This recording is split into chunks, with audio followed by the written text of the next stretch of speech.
O conflito entre Israel e Palestina não começou ontem e tem um longo contexto histórico. É uma série de guerras e embates que tem origem na disputa territorial, nacionalismo, questões religiosas e o deslocamento de refugiados palestinos. Olha só, nós vamos convidar agora uma professora muito importante que vem aqui para falar conosco. Minha querida, chega aqui, mais uma vez te recebo aqui em casa. Olá. Que alegria! Que prazer retornar a essa casa. Ah, que bom! Muito Senta obrigada. aqui, vamos conversar um pouquinho. Muito obrigada. Da outra vez que você esteve aqui, nós falamos sobre a Itália, né? Sobre a Itália, a imigração italiana. Isso. Isso, com Foi muita tão alegria. legal, foi tão maravilhoso. E hoje nós vamos começar a falar desse conflito que pegou muita gente assim de surpresa, que não entende o que é. Às vezes as pessoas ficam conversando e não entendem. Mas eu começo a partindo assim, onde e quando começou o conflito entre Israel e Palestina? Olha, você disse muito bem na sua introdução. Esse é um conflito histórico, é um conflito de longa data, é um conflito muito complexo envolvendo vários povos e principalmente as etnias dos povos palestinos e dos judeus israelenses. Nós faremos em breve uma retrospectiva maior a respeito do início desse conflito ao longo da história. Mas esse conflito que acontece agora, exatamente nesse momento, que começou no dia 7 de outubro de 2023 e que já se estende aí então por 5 meses. Nossa, já tem isso tudo? 5 meses essa guerra, 5 meses, uma guerra muito catastrófica para ambos os lados. É uma guerra que tem mostrado um grau de violência assustador, porque nós temos aí já mais de por volta de 30 mil mortos, vários feridos, muitos reféns de ambos os lados, prisioneiros palestinos em Israel, reféns israelitas em Gaza pelo Hamas. Então, essa guerra que se estende há 5 meses, e é uma guerra entre o Estado de Israel, é bom que se diga isso lá já logo de início, eu gosto de frisar. É uma guerra entre o Estado de Israel, um Estado democraticamente constituído, um Estado legítimo, contra um grupo terrorista que é o Hamas. E esse grupo terrorista que se autodenomina como defensor da causa palestina, é um grupo político, mas é um grupo considerado pelo mundo ocidental, pela maioria dos países, como um grupo terrorista. Ao fazer esse ataque a Israel no dia 7 de outubro, esse grupo terrorista provocou essa grande guerra, que é a guerra atual. Então, é uma guerra contra o Estado de Israel, o Exército de Israel e o grupo Hamas, que, na verdade, quem sofre todas as consequências da guerra é a sociedade civil, é o povo palestino que está sendo dizimado, é o povo israelense que também está sendo massacrado por esse grupo terrorista. Então, essa guerra, ela começa agora, mas ela é o reflexo de tudo que vem acontecendo entre esses povos ao longo da história. E, principalmente, ela começa dando continuidade a uma série de guerras que ocorrem naquele território, por disputa de território, em primeiro lugar, com a criação do Estado de Israel em 1948.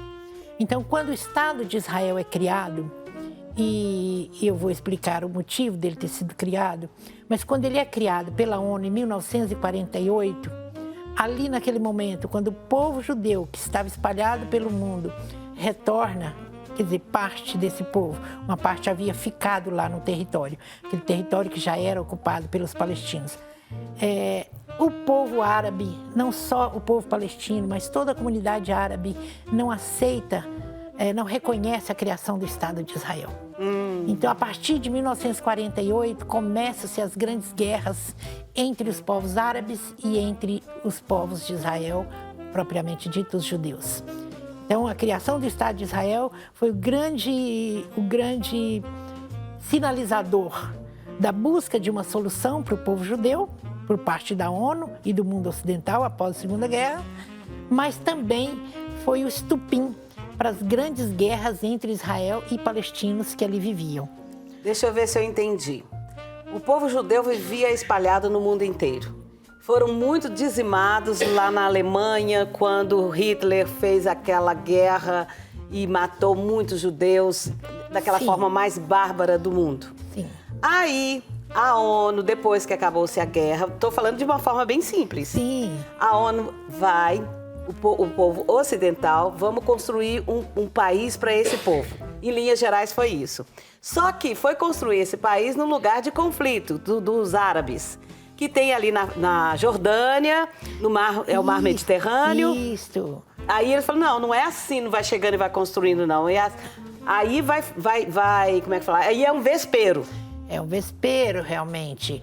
Por quê? É de fato, né? De fato, esse povo judeu que havia se espalhado ao longo do tempo e ao longo da história, ele, no final, principalmente já a partir do século XIX, esse povo tenta voltar para a sua terra de origem. Porque vamos retomar, então, já um início aqui para a gente entender melhor de como primeiro esse povo se espalhou. Vamos ver isso no mapa para a gente ver se entende tudo que a senhora está dizendo? Mostra aí para a gente ver. Sim. Esse é um mapa que mostra como esse povo vivia até 1947, antes da criação de Israel.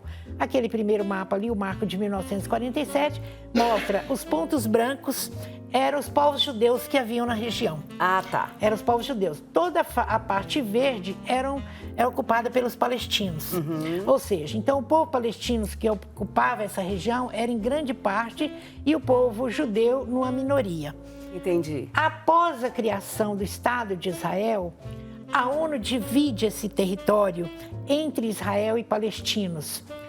E o grande enclave ali é a cidade de Jerusalém. É o grande problema, porque Jerusalém, considerada o lugar mais sagrado tanto para judeus como para palestinos, e ela fica num território que ficou destinado aos palestinos.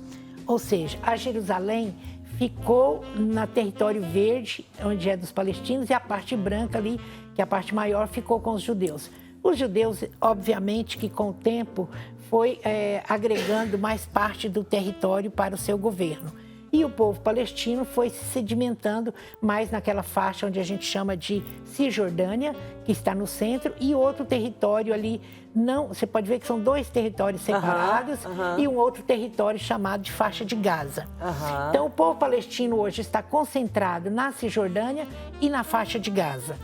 E a cidade de Jerusalém, desde que a ONU criou o Estado de Israel, na época, ela propôs que ela ficasse sobre uma administração internacional, de que não seria capital nem dos palestinos e nem dos judeus, não seria administrada nem por um nem por outro.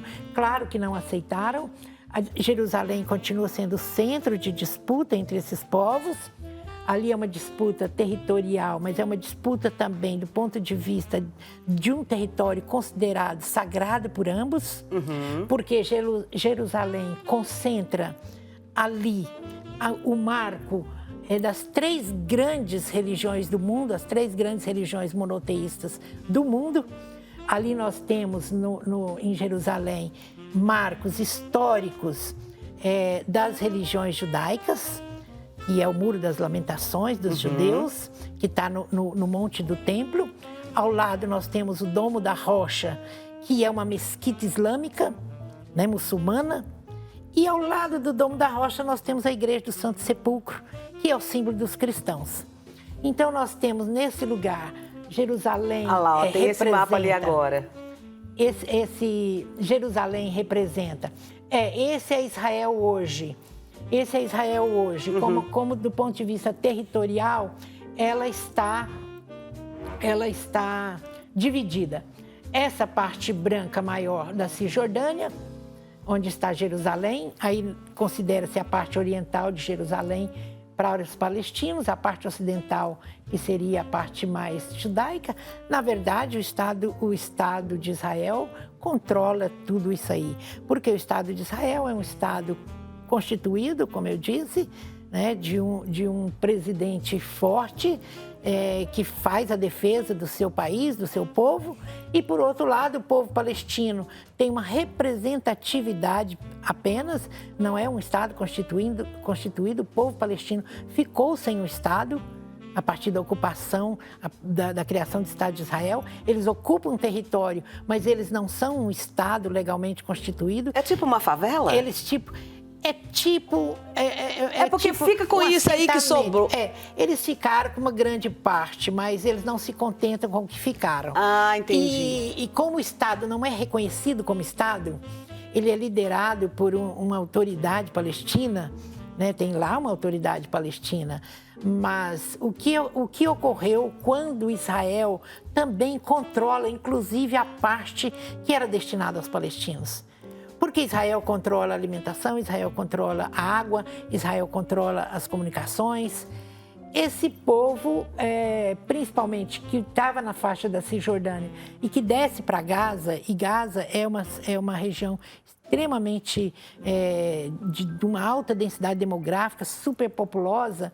O que nós vamos ter em Gaza? Nós vamos ter o surgimento de grupos terroristas que vão se autodenominar como defensores da causa palestina. É natural isso acontecer, infelizmente, porque vai empurrando. Isso. Vai empurrando para guetos. Os conflitos vão sedimentando e vão empurrando essas pessoas. A população se sente desassistida, sem um governo, sem um território legalmente reconhecido como governo, e acaba que, em muitos momentos, a própria população apoia esses grupos terroristas, porque é uma forma de defesa desse povo. Então, o povo palestino, por exemplo, há um bom tempo, na faixa de Gaza, o grupo terrorista Hamas assumiu, de certa forma, o poder. Ele entrou como grupo político, ele é um grupo político. Assim como é um grupo político do Líbano também, o Hezbollah. E são grupos políticos que foram muito incentivados por países que são inimigos de Israel, né? A própria Rússia, o próprio Irã, que incentiva e militariza esses grupos terroristas para combater Israel, porque Israel, na verdade, ficou praticamente sozinho dentro daquela região. E com um poder bélico muito grande. Um poder bélico grandíssimo, apoiado pelo Ocidente, apoiado pelos Estados Unidos desde a Segunda Guerra Mundial. E cercado de inimigos, praticamente, ali todos os países árabes, quase todos. Tanto que quando o Estado de Israel foi criado, em 1948, imediatamente os países árabes, juntamente com o Egito, que está na África, mas é considerado árabe pela língua, todos esses países entraram em guerra com Israel. Entraram numa guerra violenta com Israel. E aí nós temos a grande guerra árabe-Israel, que Israel vence a guerra. Israel já mostra que é um país poderoso do ponto de vista bélico. E de lá para cá nós temos inúmeras guerras. A guerra de 1967, chamada Guerra dos 6 Dias, que também durou 6 dias, mas foi uma guerra onde Israel sangrenta e onde Israel mostrou seu poder de reconquistar seu território e anexar grande parte daquelas terras que eram até então dos palestinos. E aí nós temos outros momentos de guerra, várias intifadas, guerras internas, guerra civil, a guerra do Yom Kippur em 1973, até chegar nessa que estamos agora, que está sendo considerada a maior das guerras, de maior número de mortos desde a criação do Estado de Israel. É uma guerra sangrenta, é uma guerra assustadora para ambos os lados, porque Gaza é uma cidade independente do grupo Hamas. Não estamos aqui fazendo juízo de valor, estamos falando do ponto de vista histórico, do contexto histórico, mas a sociedade civil é a que mais paga por todas as vilanias praticadas, seja por um Estado constituído como Israel, seja pelo grupo Hamas. É a população civil que sofre, são milhares de mortos, de crianças, de pessoas passando fome, onde a ajuda humanitária não chega, até a dificuldade de se chegar a uma ajuda humanitária. Essa semana tiveram que jogar alimentos via aérea no mar, porque as estradas são bloqueadas. Então é assim, uma catástrofe, é um caos. O mundo naquele território ali está vivendo um caos em que a humanidade há muito tempo não via. E nós temos aí uma série de questões a ser questionadas. Né? Nós ficamos assim a nos perguntar o porquê dessa guerra neste momento e o porquê que neste momento o mundo revive e busca lá nos seus antepassados históricos e a história desse povo judeu e a história desse povo palestino. As pessoas se perguntam, mas de que lado está a justiça? Quais são os povos que têm de fato direito a essa terra? E eu te falo, Cleide, que nem a história, a antropologia, as ciências sociais têm uma resposta tão afirmativa. Porque em respeito a ambos os povos, nós temos que ver que o passado de ambos foi constituído ali, foi construído há muitos anos.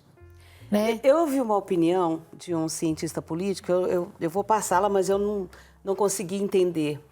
Ele disse que Benjamin Netanyahu está meio que desgastado e o Hamas também. E ambos querem mais visibilidade. A guerra é entre eles por conta de visibilidade e por conta de poder. Tem fundamento isso? Tem fundamento, sim, porque o que na verdade Benjamin Netanyahu quer no momento.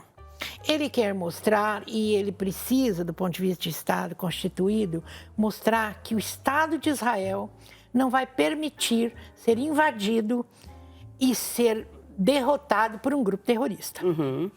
Isso ele não vai permitir jamais. Né? Ele já deixa claro, essa é a postura do Estado de Israel. Essa postura tem o apoio de muitos países do Ocidente, tem apoio norte-americano. Por outro lado, o Hamas, que se diz representante do povo palestino, porque a própria autoridade palestina, Mohammad Abbas, que é o líder da autoridade palestina, que fica na Cisjordânia, ele não tem autoridade para enfrentar Israel, ele não tem forças para levar o povo palestino, porque não tem exército, não tem um Estado constituído para enfrentar Israel. Então, o grupo Hamas, que é um grupo terrorista, que se coloca no lugar do povo palestino e quer enfrentar Israel, e ele quer a destruição de Israel. Ele não quer só uma guerra, ele quer aniquilar com Israel, porque na visão do Hamas e de alguns palestinos, o povo de Israel não tem direito a ter o Estado que tem com maior quantidade de territórios. Então, é uma estupidez a guerra, né? A guerra é sempre uma estupidez. Eu costumo dizer que numa guerra não há ganhadores, só há perdedores. E se a gente relembrar aqui, por exemplo, por que a gente fala que ambos têm direito àquele território? Porque aquele território, muito antes, vamos voltar um pouquinho aqui no tempo lá? Sim. O povo judeu que ocupou aquele território 2000 anos antes de Cristo, que eram os hebreus, era um povo que chegou ali naquela região, né, vindo de uma missão, inclusive bíblica, em que Abraão, o grande patriarca do povo judeu, deveria constituir ali, naquele território da Terra Santa, chamada Terra Santa, a grande nação. A grande nação. Então, os hebreus que chegaram ali naquela região, na terra de Canaã, ali já viviam os povos cananeus, os filisteus, né, que vão ser depois os palestinos, os filisteus, os cananeus, os saduceus, viviam vários povos, várias etnias, várias tribos. Os hebreus se constituíram como uma grande nação naquela região. E ali viveram durante muitos anos. E ali cresceram, e ali prosperaram, fundaram realmente uma grande nação, grandes reinos, grandes monarquias, né? Como os reinados de Davi, de Salomão. Salomão, o grande rei dos judeus, que construiu o templo sagrado, né, do judaísmo. E esses hebreus que fundaram a religião judaica, né, o judaísmo, na figura de Moisés, seguindo os ensinamentos de Moisés, esses judeus que ali se estabeleceram, junto com esses outros povos, se tornaram, de fato, o grande povo daquela região. Certo. Esses povos foram, durante muitos anos, dominados por outros. Nós sabemos a história dos judeus ao longo da sua existência, que eles foram dominados pelos babilônios, né? O Império Babilônio destruiu Jerusalém, destruiu o primeiro templo construído por Salomão. Os judeus foram escravizados na Babilônia, de Nabucodonosor. Esses judeus foram escravizados no Egito, foram dominados pelos gregos, pelos persas, e, enfim, foram dominados pelo Império Romano. Sim. Durante o Império Romano, que é a era cristã, quando o Império Romano domina aquela região da Palestina, da Judéia ali, o Império Romano também faz uma grande destruição naquela região. Logo após, 70 anos após a morte de Cristo, nós temos ali o imperador Tito, que destrói novamente Jerusalém. Destrói o segundo templo, né? Porque o primeiro templo já havia sido destruído. Eu estou falando essa questão do templo para a gente ver que o embate ali também, como eu falei, que o enclave ali é na figura da cidade de Jerusalém, que é considerada a cidade santa, sagrada, não só do ponto de vista religioso, do ponto de vista político também. Então, quando é destruído o segundo templo, no ano 70 depois de Cristo, e depois, no ano 136, o imperador Adriano também expulsa os judeus daquela região. Aí sim nós vamos ter a chamada grande diáspora. Esses judeus são expulsos, a cidade, a região onde era Judéia, né, por isso são os judeus, o reino da Judéia, que era o grande reino do sul da região de Israel, o imperador muda até o nome, não quer que aquilo ali, não quer resquício de judeus naquela região. Jerusalém passa a se chamar Aélia Capitolínia e não mais Jerusalém. E esse povo judeu se espalha. Grande parte deles sai da região da Judéia, se espalha pelo mundo. Uma parte fica, né? Aquele território nunca ficou sem judeu. A verdade também é essa. Olha, essa eu não sabia. Grande parte dos judeus continuaram ali. Grande não, a pequena parte, a menor parte. E essa região vai ser ocupada por quem? Vai ser ocupada pelos povos da Filístia.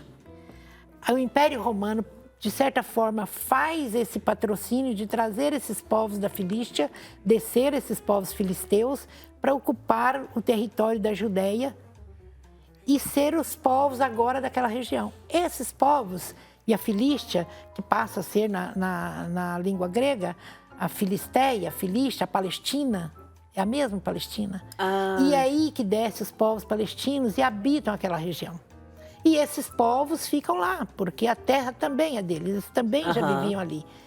Então, é toda essa confusão e toda essa mistura do território, se ele pertence aos judeus, se ele pertence aos palestinos, é desde esse período. Nós temos, então, uma ocupação de palestinos ali e temos a dispersão dos judeus pelo mundo.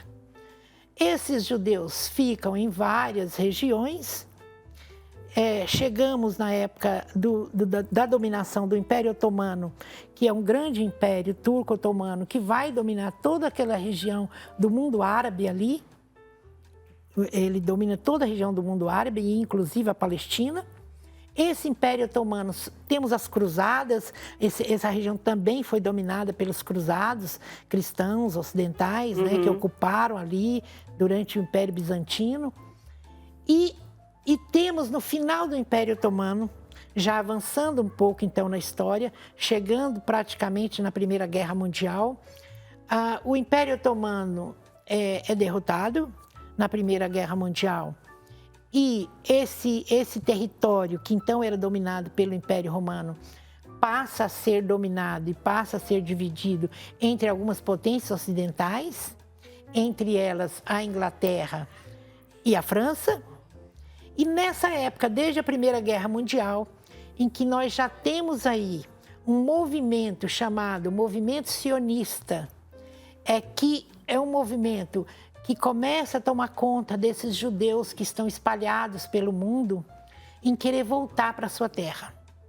Porque os judeus espalhados pelo mundo sempre levaram consigo aquela ideia de que eles precisavam um dia voltar para a sua terra, que aquela era a terra prometida, que aquela era a terra santa. Então, esse movimento sionista que começa a se organizar no mundo vai ganhando força.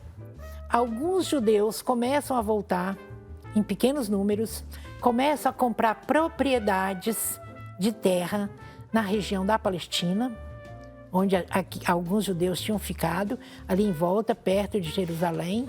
Então, muitos judeus voltam e judeus com bom poder aquisitivo começam a adquirir terras ali na região da Palestina. Tá. Olha, tem muita coisa ainda que a gente tem que saber, mas eu gostaria de uma dica de algum livro onde que as pessoas possam pegar, folhear. Sentir cheiro de livro é bom, né? Eu adoro. Tem algum que você indica pra gente? Sim, tem muitos livros bons sobre a história da Palestina, tem história de Israel. Eu diria assim, nós temos livros históricos, nós temos como fonte primária a própria Bíblia, né, como fonte de estudos mesmo. Mas nós temos livros de muitos historiadores aí, Isaac Renan, que faz um livro sobre a origem do povo palestino, muito interessante. Olha que legal. Então, mas posso te passar outras referências também. Passa para mim que eu quero passar para todo mundo, que todo mundo já ficou super curioso com essa aula. E eu já te agradeço demais, pedindo para que você volte aqui em casa, viu? Obrigada, porque eu acho que ainda tem muita história aí para contar. Temos, não chegamos ainda à metade. Pois é. Porque aí com a criação desse Estado de Israel, que a coisa realmente chegou ao que chegamos. E esperamos que um dia esse conflito termine da melhor forma possível. Tomara.